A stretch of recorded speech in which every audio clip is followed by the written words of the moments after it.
السلام عليكم ورحمة الله متتبعينا الكرام، أهلا وسهلا ومرحبا.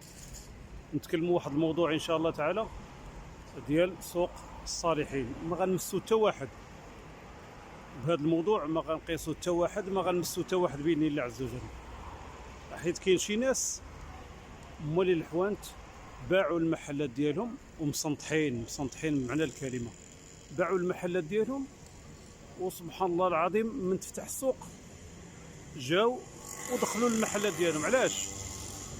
حيت ملي كان السوق القديم باعوا المحلات ديالهم بالتنازل فقط، وبقى السميه ديالهم ماركيه عند الناس ديال المسؤولين على سوق الصالحين. بقى السميه ديالو تما. من باع الحانوت وخذا 18 مليون، راه ماشي سهله، 18 مليون 17 مليون 16 مليون اللي خداو هاد الناس. ومن تفتح سوق الصالحين جاو بلا ما يحشموا بلا ما يستحيوا، عندهم الجبهه قاصحه، جاو ودخلوا فتحوا المحل ديالهم ودخلوا سوق، دخلوا الحوان ديالهم. وكاين اللي جهز الحانوت، كاين اللي عمرو سبحان الله بلا حياء بلا حشمه ودخل المحل. والسيد اللي شاري الحانوت ب 16 مليون عيا ما يجري مسكين، فيما مشى تيقول ليه هذا اللي دخل المحل هو اللي مقيد، هو اللي مسجل، حيت من بعد الاحصاء تسجل السيد اللي تحصى هو اللي باع الحانوت، واللي شرا ما مسجلش. عياو ما يجريو، تيقول لي عنده الحق هو اللي دخل الحانوت، شاد 16 مليون وشاد الحانوت وداخل ليه بلا ما يحشم بلا ما راعي. ومنهم واحد امام سبحان الله العظيم.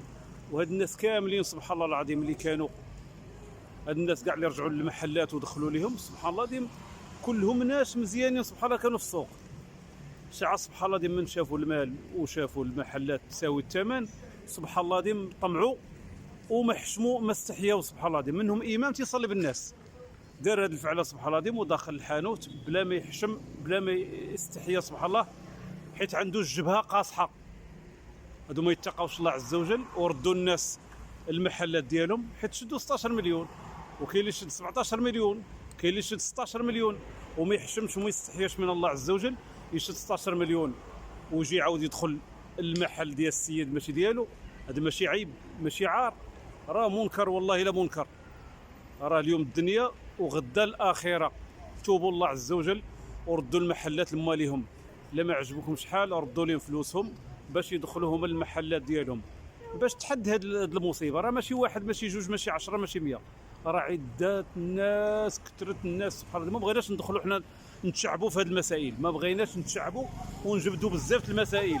حنا ما عندنا علاقه بها، عندنا علاقه بالمتضررين، هاد الناس اللي شراو المحلات ديالهم 16 مليون 17 مليون و18 مليون، وجا اللي شاري شاد الفلوس ما حشم ما والو ودخل المحل ديالو. هذه رساله توصل ان شاء الله تعالى لهاد الناس اللي كان فيهم خوف الله عز وجل وباقي فيهم الوازع الديني، وخصوصا رجل امام ويدير هاد الفعله. حشومه وعيب والله الا حشومه وعيب. تنحط راسي بلاصتو تنستحيا والله الا نستحيا، بلا حشمه بلا ما يحشم بلا ما يرعى، ويجي يدخل المحل ديال ويدخل السوق قدام الناس ويدخل قدام المسؤولين وقدام الامانه ديال السوق بلا ما يحشم بلا ما يراعي، ويدخل يفتح المحل ديالو. وكاين اللي كرا المحل ديالو، الناس اخرين حسبي الله ونعم الوكيل، حسبي الله ونعم الوكيل من الناس. واش هاد الناس ما غيموتوش؟ واش ما غيتبعتوش؟ والله لا حول ولا قوه الا بالله. العجاب والله. هذه رساله لهاد الناس، يتوبوا الله عز وجل ويستحيوا الله عز وجل، يستحيوا من الله. راه ان شاء الله تعالى غيموت ما ينفعو حتى حاجه، يخلي هذا الحانوت يخليه لولادو ويتقاتلوا عليه ويدي الاثم ديالو هو. هذه رساله ان شاء الله تعالى توصل باذن الله عز وجل. والسلام عليكم ورحمه الله وبركاته.